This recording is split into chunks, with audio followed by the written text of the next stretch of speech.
Welcome to movie review with வரன். ரொம்ப நாளுக்கு முன்னாடி தேட்டரில் ரிலீஸ் ஆன ரகுதாத்தா படம் இப்போ G5 ஓடிடி பிளாட்ஃபார்மில் ரிலீஸ் ஆயிருக்கு. ஸோ இந்த படத்தை இப்போ நான் ஓடிடியில் பார்த்தேன். இந்த படம் ரகுதாத்தா எப்படி இருக்குது அப்படின்றத இப்போ நாம பார்த்துடலாம். கீர்த்தி சுரேஷ் நடிச்சிருக்கிற ரகுதாத்தா மூவி பார்த்தீங்கன்னா ஒரு female oriented subject movie. So இது பார்த்தீங்கன்னா இப்போ ஏகப்பட்ட ஃபீமேல் ஓரியன்ட் சப்ஜெக்ட் மூவிஸ்லாம் வருது. பட் பெருசாக அந்த படம் ஓடுறதில்ல. ஆனால் இந்த படம் தேட்டரில் ரிலீஸ் ஆனப்போ பயங்கரமான ஒரு பாசிட்டிவ் ரெஸ்பான்ஸ் வந்துச்சு. அந்த சமயத்தில் தேட்டரில் பார்க்க முடியல. இப்போ ஓடிடியில் ரிலீஸ் ஆயிருக்கு. ஸோ இந்த படம் ஓடிடியில் பார்க்கறதுக்கு ஃபேமிலியோட பார்க்கறதுக்கு ஒர்த்தா இல்லையா அப்படிங்கிறத பற்றி தான் நாம இப்போ பார்க்க போகிறோம். இந்த படம் 1960ஸ்ல நடக்கிற ஒரு பீரியட் ஃபிலிம். கீர்த்தி சுரேஷ் ரொம்ப ஃபார்வர்டான பொண்ணா இந்த படத்துல நடிச்சிருக்கிறாங்க. இவங்களோட கேரக்டர் எப்படின்னா, பொண்ணுனா இப்படிதான் இருக்கணும், அடக்கொடுக்கமா இருக்கணும் அப்படிங்கிற கருத்துக்களுக்கு எதிரான கருத்துக்களை முன்வைத்து, அதுபோக இவங்க வீட்டில் இவங்க கல்யாணத்தை இம்போஸ் பண்றாங்க. ஸோ அதையுமே எதிர்த்து போராடிட்டு இருக்கிறாங்க. அதே மாதிரி இவங்க ஊர்ல ஹிந்தி திணிப்பு வருது ஒரு கட்டத்தில். அதையுமே எதிர்த்து போராடி ஹிந்தி சொல்லித்தர வர்றவங்களை விரட்டி அடிச்சிருக்காங்க.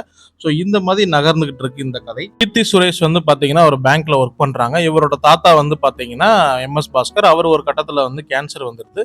ஸோ அவர் இவர் கடைசி ஆசை கீர்த்தி சுரேஷ் கல்யாணம் பண்ணி வைக்கணும் அப்படிங்கிறது தான். ஸோ இந்த நேரத்தில் கல்யாணத்தை கீர்த்தி சுரேஷ் மேல திணிக்கிறாங்க. கீர்த்தி சுரேஷ் பேங்க்ல வேலை பார்க்கறதுனால அவரோட ப்ரொமோஷனுக்காக அவர் ஹிந்தி கத்துக்கிட்டே ஆகணும் அப்படிங்கிற ஒரு சுச்சுவேஷன் வருது. ஸோ ஹிந்தியும் கத்துக்கணும், கல்யாணமும் பண்ணிக்கணும். ரெண்டுமே ஹிந்தி திணிப்பு, கல்யாண திணிப்பு ரெண்டுமே எதிர்த்து கீர்த்தி சுரேஷ் என்ன பண்ணாங்க அப்படிங்கிறது அந்த படத்தோட கதை. படத்தோட டைட்டில் ரகுதாத்தா. ஸோ ஹிந்தி திணிக்கிறாங்க.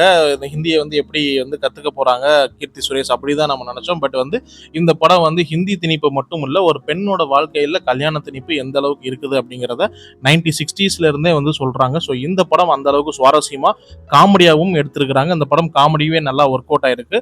ஆனா இந்த படத்தோட காமெடி, இந்த படத்தோட நரேஷன் எப்படி இருக்குன்னா, கொஞ்சம் ஸ்லோ பேஸ்லயே போவதனால நம்ம ரொம்ப விறுவிறுப்பாவோ இல்ல எல்லா இடத்துலயுமே விழுந்து விழுந்து சிரிக்கிற மாதிரியும் இல்லாம ஒரு நீட்டா ரொம்ப சட்டிலா ஸ்லோவா போய் அந்த படம் நகருது.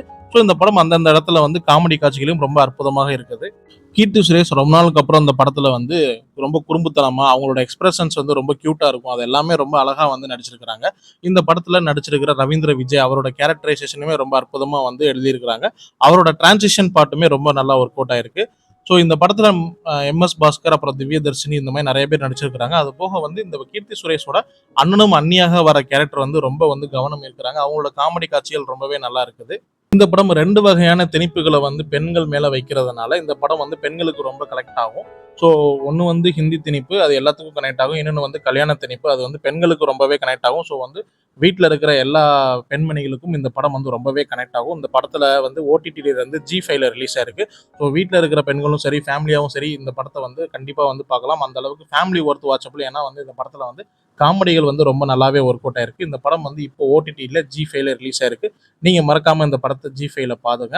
பார்த்துட்டு இந்த படம் எப்படி இருக்கு அப்படின்ற உங்களோட கமெண்ட்ஸ் இந்த வீடியோ கீழே நீங்க கமெண்ட்ல போடுங்க. நான் மீண்டும் அடுத்தடுத்து நல்ல படங்களுடன் உங்களை நான் சந்திக்கிறேன். டாடா பாய்.